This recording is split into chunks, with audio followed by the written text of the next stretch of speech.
Welcome to the Drift and Ramble podcast. I'm Steve Blizin. Each episode will explore true stories and American legends. From the pages of history and a few stories handed down over the years, we'll look at the people, places, and events that helped shape a nation. Stories of survival, notable frontier men and women, explorers who struck it rich, and the outlaws that stole it from them. There'll be studies of saloon girls, swindlers, banditry, and bad men, profiles of lawmen and American Indians, and the good and evil that existed between them. We'll amble through the past, we'll delve into the folklore of the times, and maybe even uncover a ghost story or two. So, saddle up, or settle in, for the Drift and Ramble podcast. This is episode 24. It is a dark and moonless night in Hydesville, New York. Inside an old, drafty, ramshackle farmhouse that is rumored to be haunted, there is a family about to experience something not of this world. Inside the tiny house, two young girls, aged just 14 and 11, are about to unleash something monstrous. A genie that can never be stuffed back into its bottle.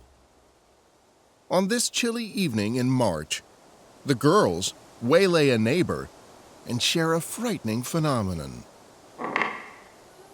Every night, around bedtime, they tell their curious neighbor friend a series of raps and thuds.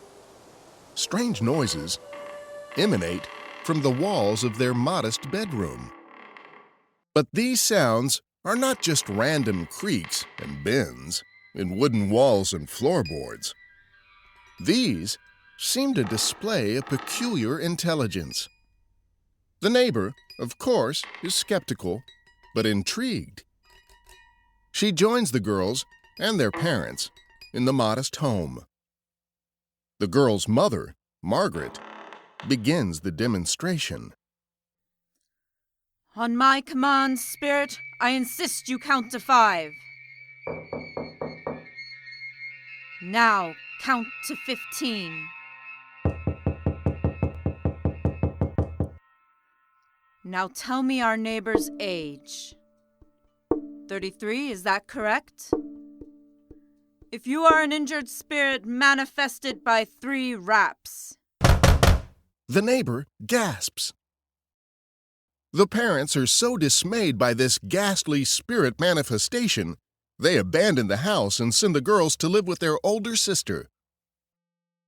A sinister spirit is suspected. Perhaps a murder victim, hidden in the walls. Or perhaps it is the devil himself. Whatever it is, it begins here with the Fox sisters. The girls have given birth to a new kind of religion, spiritualism. And though these innocent creatures have no idea what they have just done, they will soon find themselves at the center of controversy, in the vortex of discovery, and perhaps at the cursed end of their own cruel prank. The year is 1848, and the girls claim they have been talking with the dead. Within a year, the girls and their noisy spirits are playing to paying crowds. By 1850, their fame as mediums is so great, they command audiences from a myriad of famous and wealthy clientele. It isn't long before the girls find themselves embroiled in controversy, as imitators, hucksters, and carnival barkers seize on the profits that only communicating with the spirit world can bring. The girls will eventually reveal that their deception was nothing more than a childhood prank. But a curious thing has gripped the world, and the belief and desire for spiritualism are far too strong. Spiritualism is the monster unleashed, and it cannot and will not be denied. No one pays attention to their confession. and the world of seances and psychics grows exponentially. But the world has become a dark and confusing place. Religion has been challenged by the likes of Charles Darwin. Technologies emerge that begin to revolutionize industry, travel, medicine, and science. Still, mortality rates are high, and loved ones shed their mortal coils long before they've had the chance to live a fruitful life. Filled with sorrow, relatives and loved ones left behind look for answers that may ease their pain. Theories like mesmerism and spiritualism begin to thrive in the Victorian age. It's easy to match emerging technologies to seemingly scientific results. So, while the camera has already made its grand entrance into the technologies of the times, it's only a matter of time before the technology proves its both natural and supernatural prowess. The evolution is slow, as daguerreotype and calotype cameras evolve. But in 1857, with the advent of plate photography, so too does this opportunity for capturing images of the dead.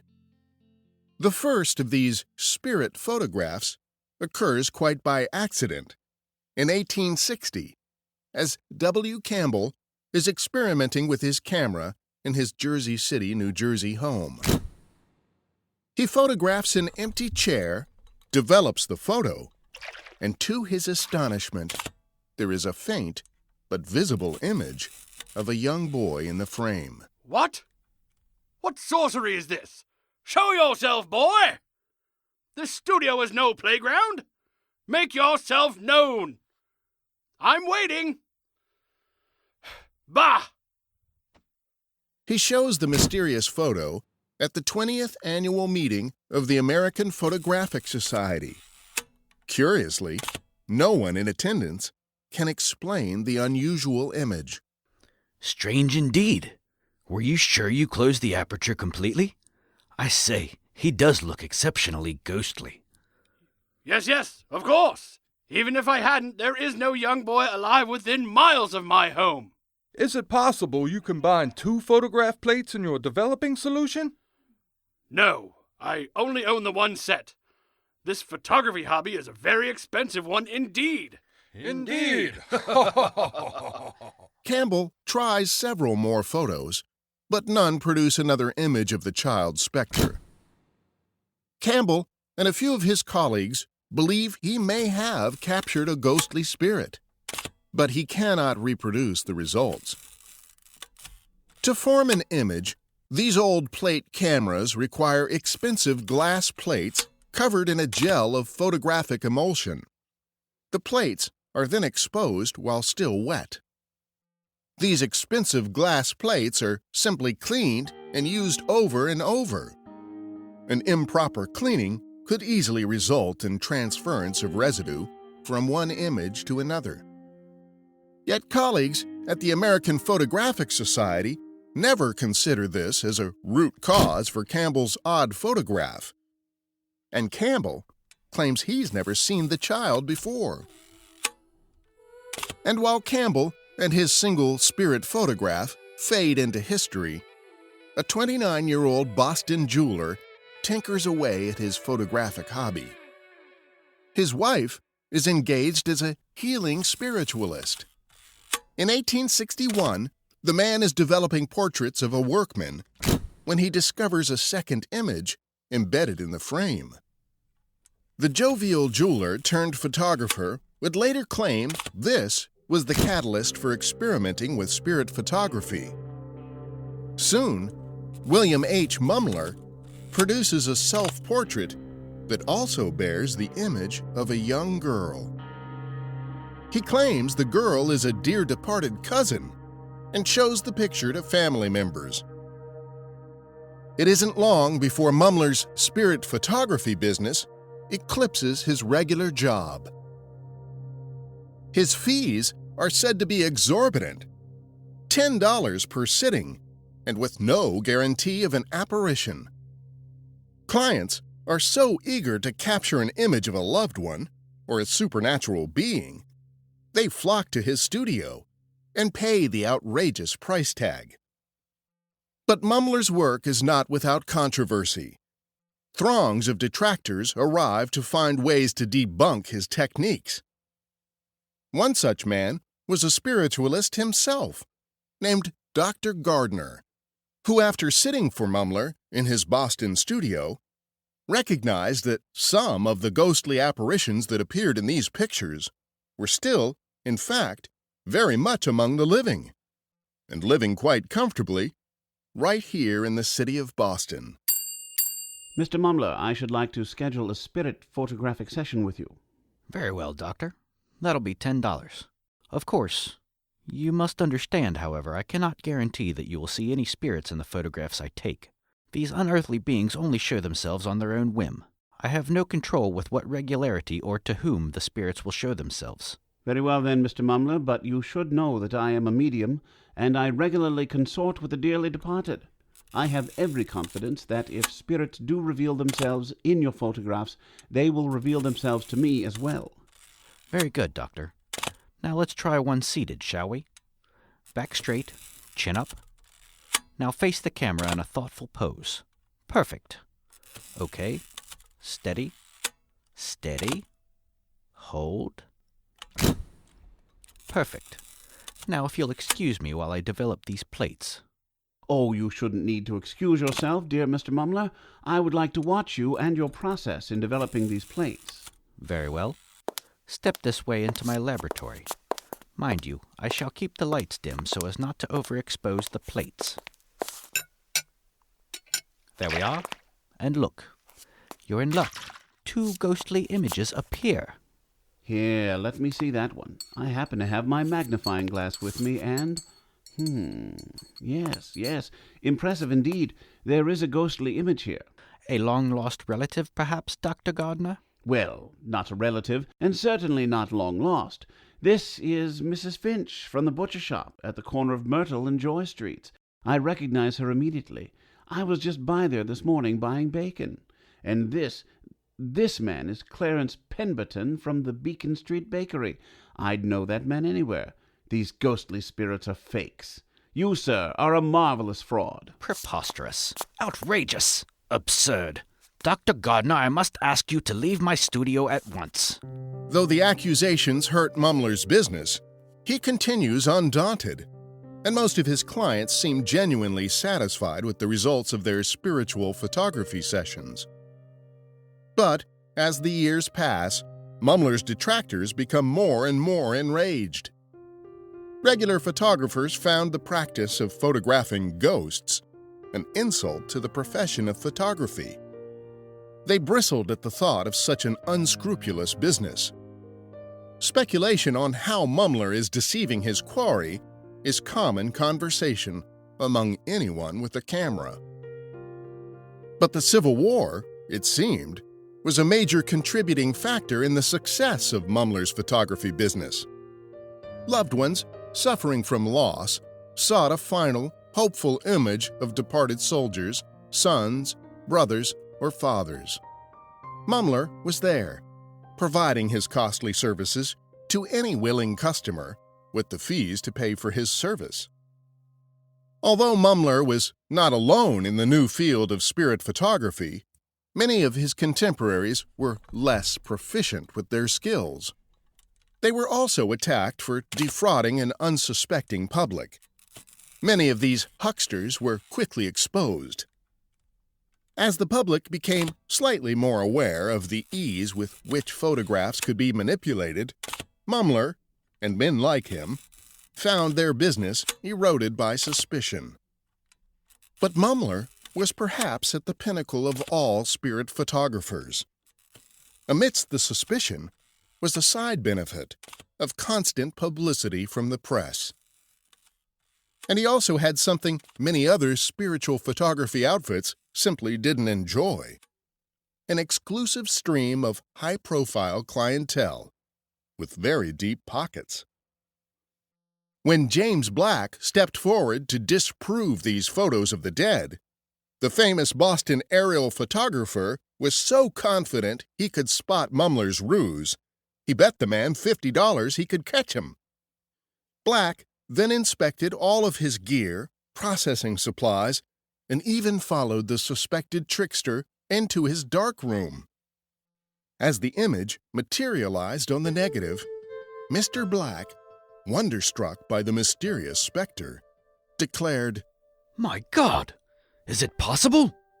In 1863, Boston native Oliver Wendell Holmes wrote an essay for the Atlantic Monthly, in which he detailed specific instructions on how to create a double exposure image. Holmes, himself an accomplished photographer, openly pondered how Mumler had created such ghostly images. Using the example of a grief-stricken mother mourning the loss of her infant son, he wrote, It is enough for the poor mother, whose eyes are blinded with tears, that she sees a print of drapery like an infant's dress, and around it something like a foggy dumpling, which will stand for a face. Oliver Wendell Holmes.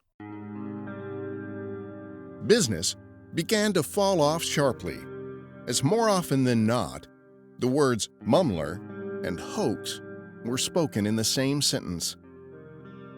Boston had become a poor place for the spirit photographer to do his business.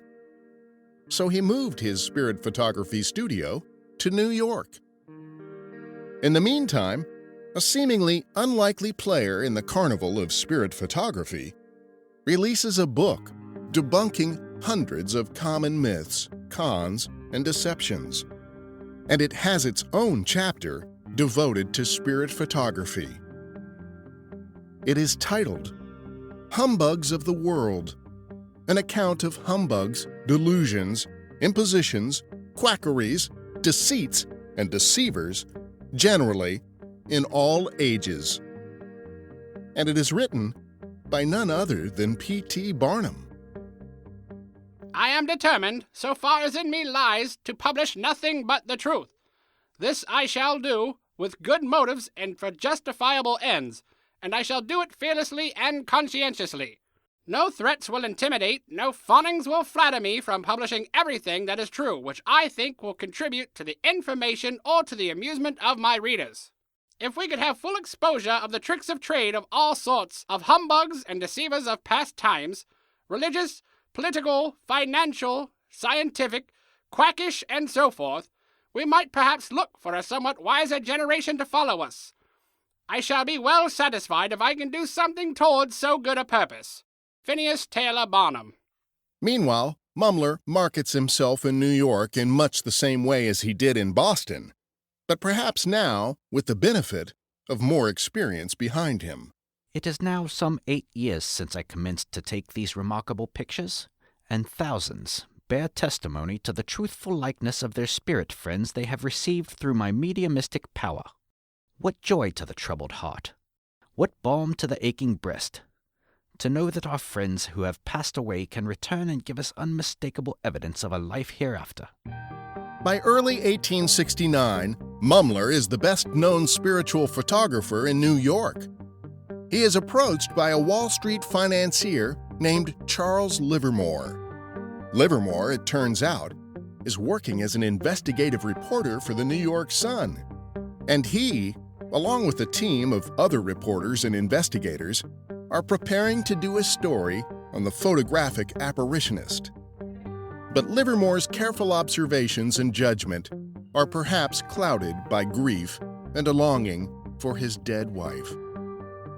The investigation goes awry when Mumler presents Livermore with what he believes to be a ghostly image of his dear departed. Livermore finds nothing criminal about the spirit photographer. He leaves satisfied that Mumler is the real deal. In March, Mumler is visited by another new client. He introduces himself as William Bowditch. Hey, you the fellow that takes those ghostly pictures? Yes, yes. Please come in. Have a seat. Tell me, how can I help you? Well, I just lost a relative, and Well, I'm sorry for your loss. Now, I can't guarantee your photograph will have a spirit. They only show themselves around certain people or certain times. But as long as you understand that, We'll get along just fine. Yes, I understand. Stand here, please. Back straight. Well, that will be $10, by the way. $10? Why, that's highway robbery. But you haven't even seen your photo yet. Don't have to. I'm only here to see how you rob people. See this badge? My name's really Joseph Tooker, and I'm a city marshal here in New York. Seems we got some complaints about you down at the mayor's office, and I'm here to see what all the trouble is. Well, I can assure you, I've done nothing wrong. Look, here's your picture. Ain't no specter. Just as I suspected. I told you, they don't always turn up. Tell it to the judge, Mumler. See you in court. Mumler is later arrested and charged with swindling credulous persons by what he called spirit photographs. When the trial begins in April of 1869, P.T. Barnum testifies against Mumler. He is selected as an expert witness in part because of his book exposing humbugs, and more specifically, its chapter dedicated to exposing fraudulent spirit photographers. But the trial itself quickly evolves into a spectacle in its own right. Client Charles Livermore's cherished spirit photo is among those called into evidence. It is immediately exposed as a fake, by the prosecution explaining that shadows cast by Livermore are different than the shadows cast by the so-called specter of his alleged dear departed wife.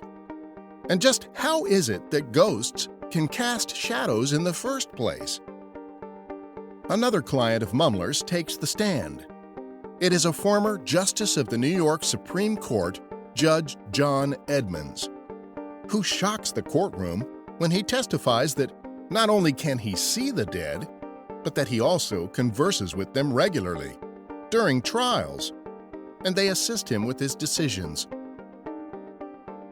He tells the court that he was satisfied with his spirit pictures, as the spirits were charmingly pretty.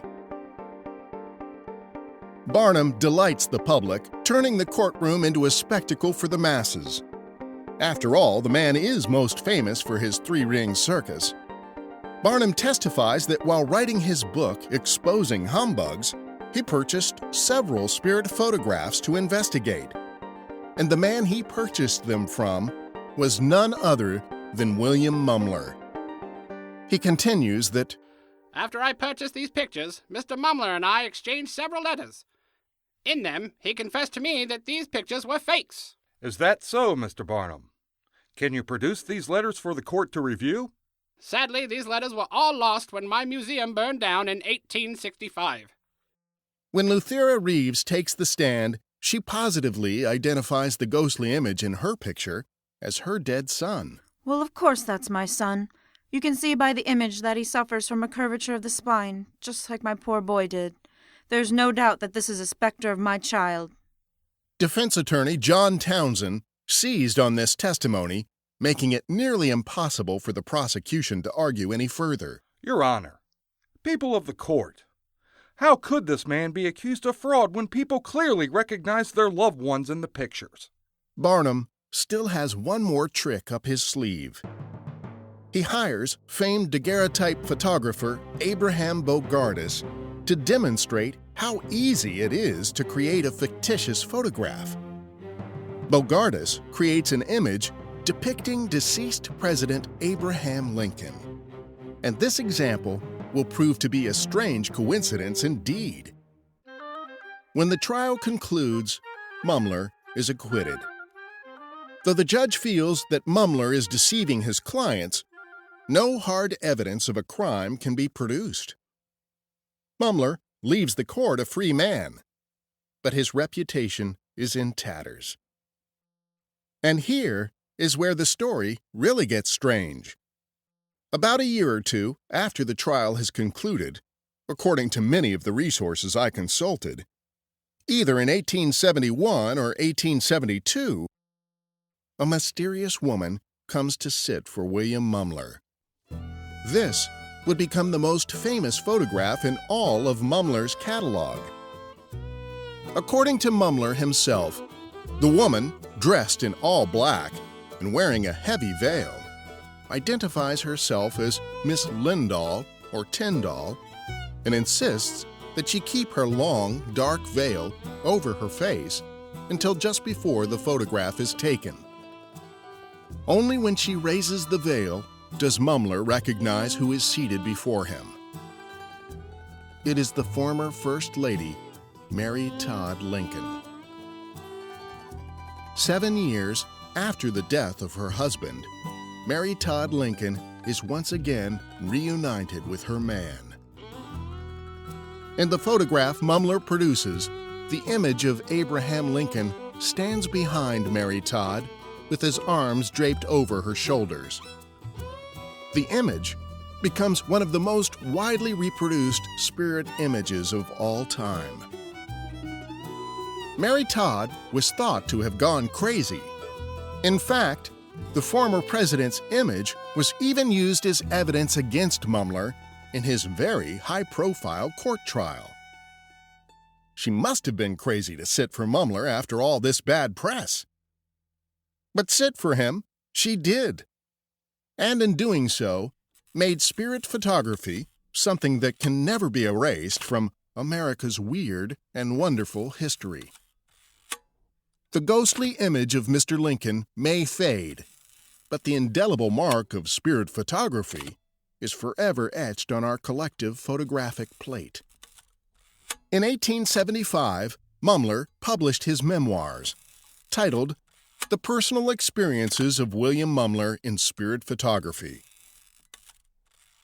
In his introduction, Mumler wrote, "Before commencing to take spirit pictures, I had a reputation as an honest and trustworthy person, enjoying for many years the confidence of the leading jewelers of Boston, in whose employ I was, and often being entrusted with their valuables to a large amount. But this reputation, that I had been years in establishing, vanished like a soap bubble when I commenced to take spirit photographs. I was condemned as a trickster, branded as a fraud, and deserted by those who were happy to acknowledge my acquaintance when in, to them, a more honorable business. And strange as it may seem, many of my strongest opponents have been professed spiritualists, men who have seen and are familiar with the difficulties that attend the demonstration of spiritual truths, who, while endeavoring to enlighten a skeptical and bigoted world with new truths, will, at the same time, with the same skepticism and bigotry, denounce other truths of which they have not been convinced. Consistency, thou art a jewel."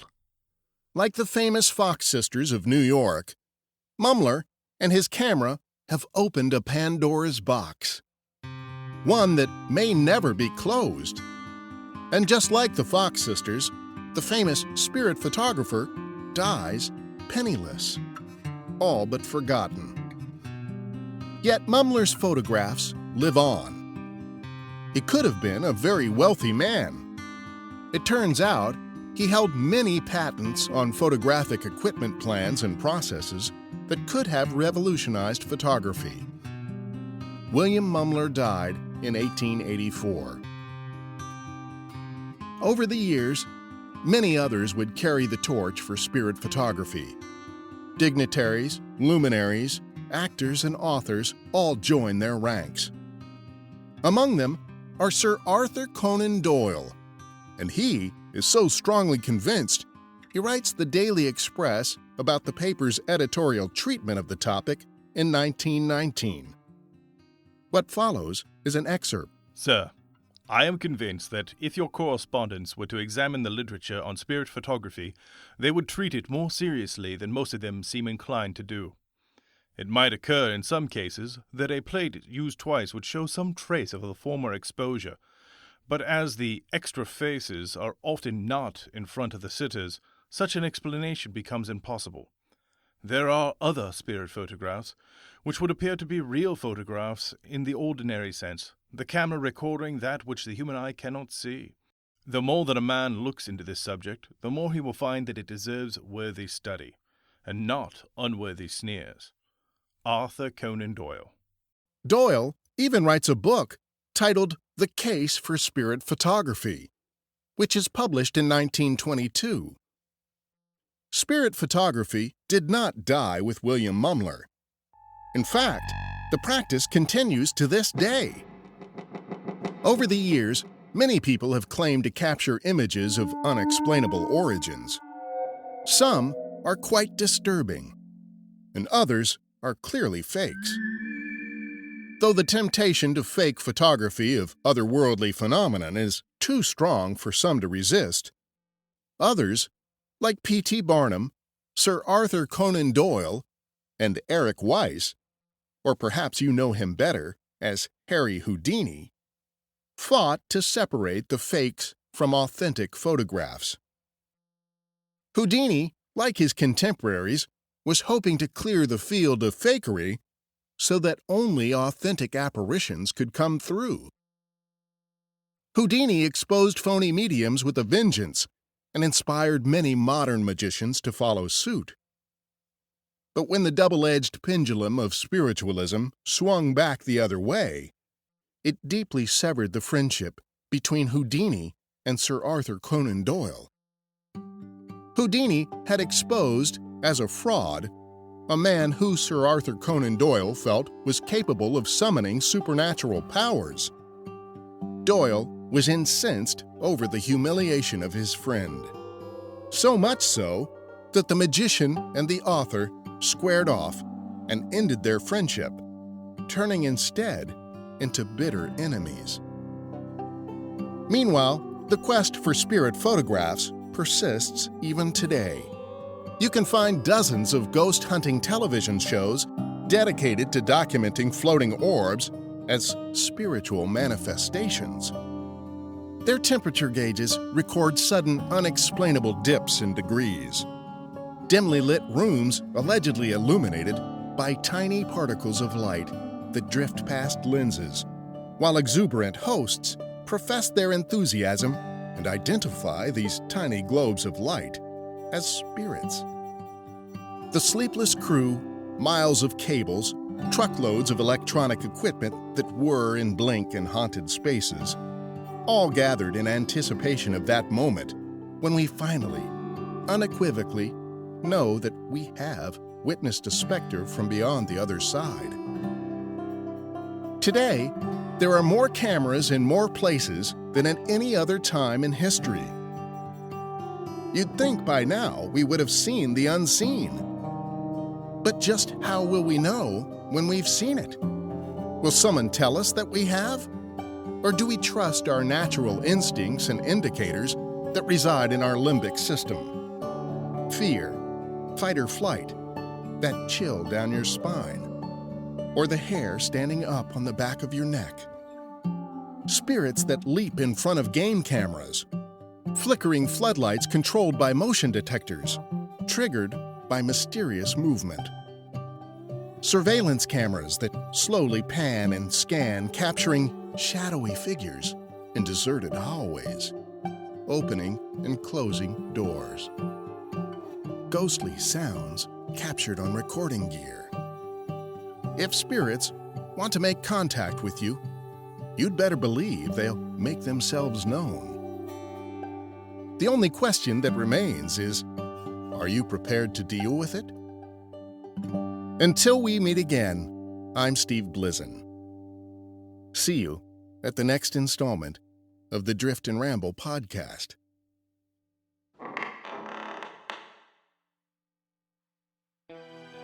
Many resources were utilized in preparing for this episode.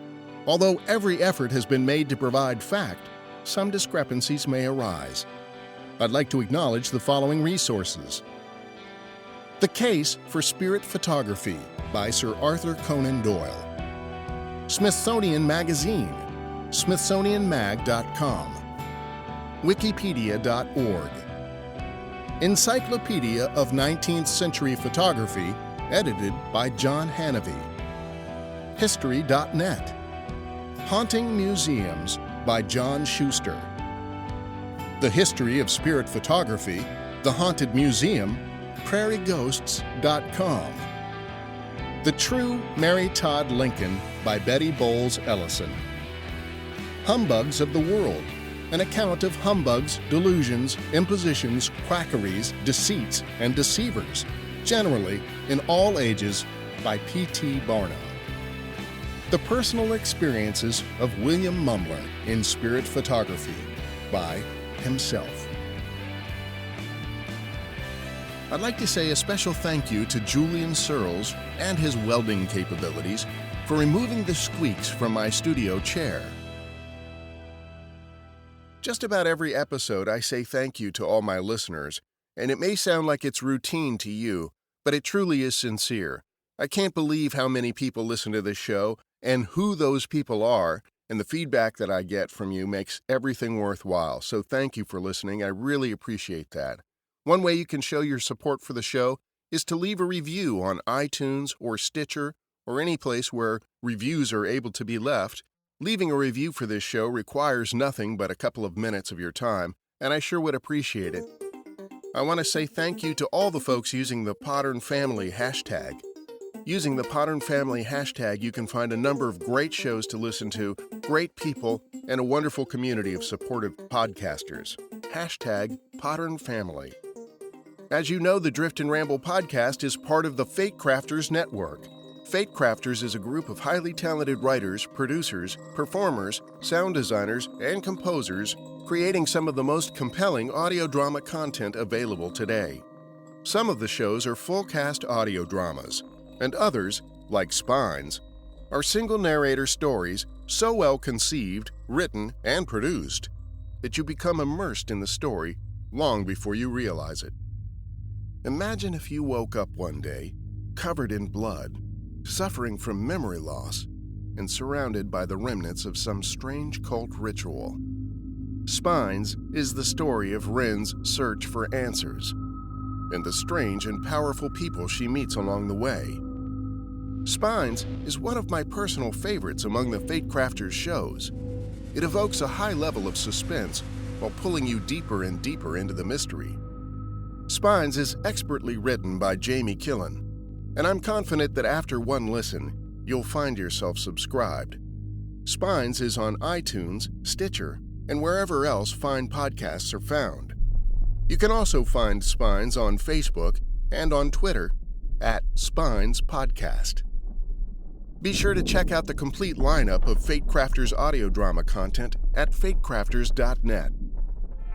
A huge thanks to all the fine folks at Pulp Pourri Theater and Audio Oblivious Productions for their efforts in making this episode possible. You can visit our Patreon page for a complete cast list, show notes, links to resources, and other information. And there's absolutely no cost for you to obtain this information. While you're there, I hope you will consider supporting our show and consider that we're completely commercial-free to protect your listening experience. When listeners are our sponsors, everybody wins. You can find us at patreon.com/driftandramble. patreon.com/driftandramble. Next time on the Drift and Ramble podcast, we'll meet a man whose very name evokes bravery in the face of fear. In fact, his name became the battle cry for America's paratroopers in World War II. But just how did that happen? And who was the man we all know as Geronimo? Until we meet again, I'm Steve Blizin. See you on the next installment of the Drift and Ramble podcast. The Drift and Ramble podcast is a Clear Voice Media production. Additional contributions and content have been made possible by support from individuals dedicated to the art and science of storytelling and exploring the still fertile promise of the American West.